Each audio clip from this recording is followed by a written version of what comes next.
Narrative destroyer. Narrative destroyer. How could you? How could you defame, slander Saint John Wedger, sent by God on high to us lowly mortals to save us? How could you? Oh, your actions, your despicable actions make me want to curse. Oh, they do, darlings. They make me want to curse. Oh, yes. Nipples! There we go. I've said it, and it's your fault you've made me curse. Right, let's get into this, darlings. Well, what has happened, my lovelies, is a narrative destroyer left a message on John Wedger's live that he's done. John Wedger, who people don't know, is an ex-Met CID officer. And he has quite a history, a controversial history with regards to trying to start up a satanic panic, which failed miserably. But in the process of starting up that satanic panic, he was getting money off people and has never shown receipts for where the vast majority of this money went to. I could go over it. I've done videos in the past about him and this failing to, show where money went, other than saying expenses. Well, he had very, very high expenses. But anyway, narrative is upsetting by calling him a grifter. And John Wedger's fuming because this is going back into allegations John Wedger was having thrown at him all the time when he was on his SRA. There's a satanic temple on every corner. Give me money, jive. That's going back to that, so he's very touchy of it. I was one of the first ones to call out John Wedger. And that's what actually got Sean Atwood to interview me about my time at the police, because I said to Sean Atwood, sent him an email and said, look, I've just heard this person you're going on about John Wedger. I work for the police and I didn't hear all that he's saying going on.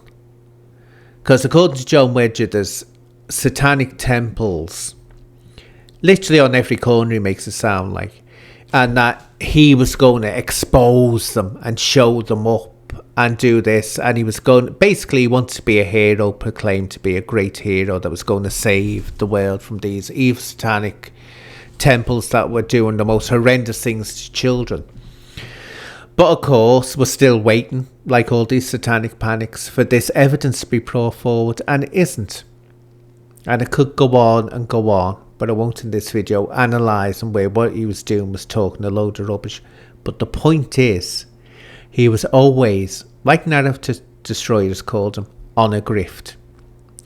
And it's interesting that GoFundMe closed down.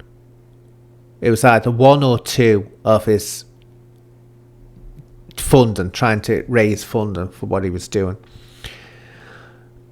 And he was also asking for, at one point, he wanted night vision goggles so they could go and at night seek out these do you know what, honestly, he used to make an absolute moron of himself.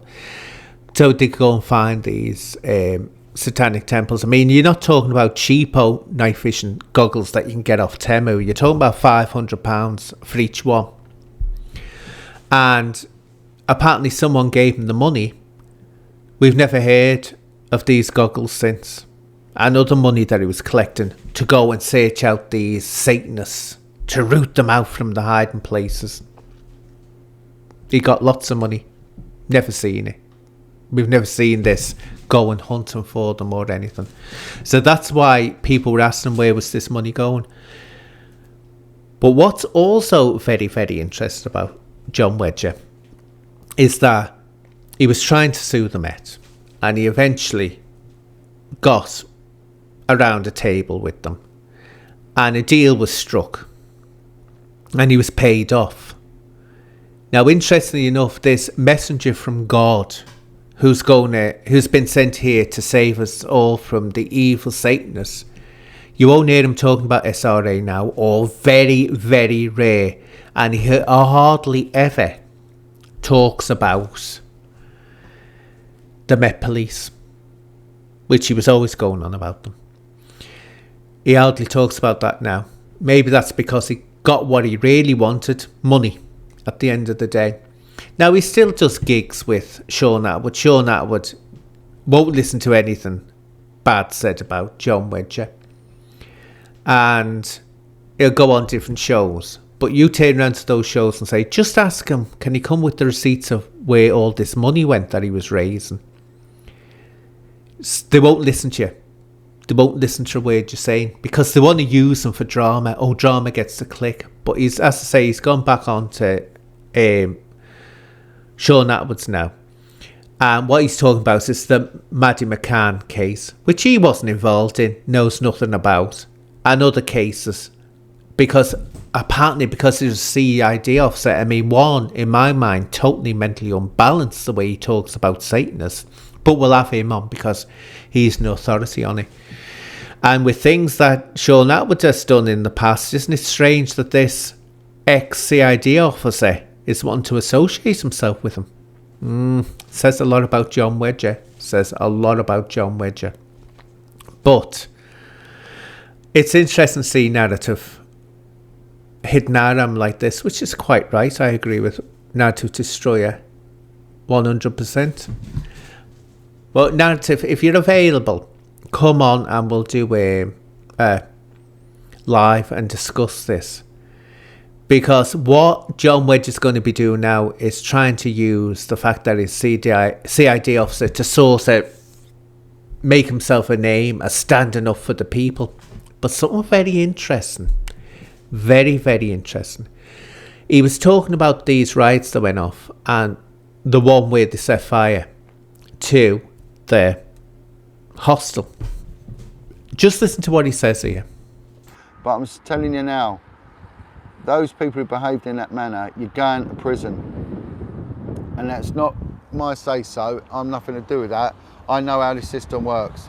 They're going to send you away, brothers and sisters.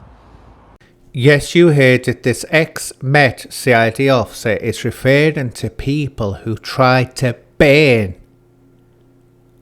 down an asylum hostel as brothers and sisters.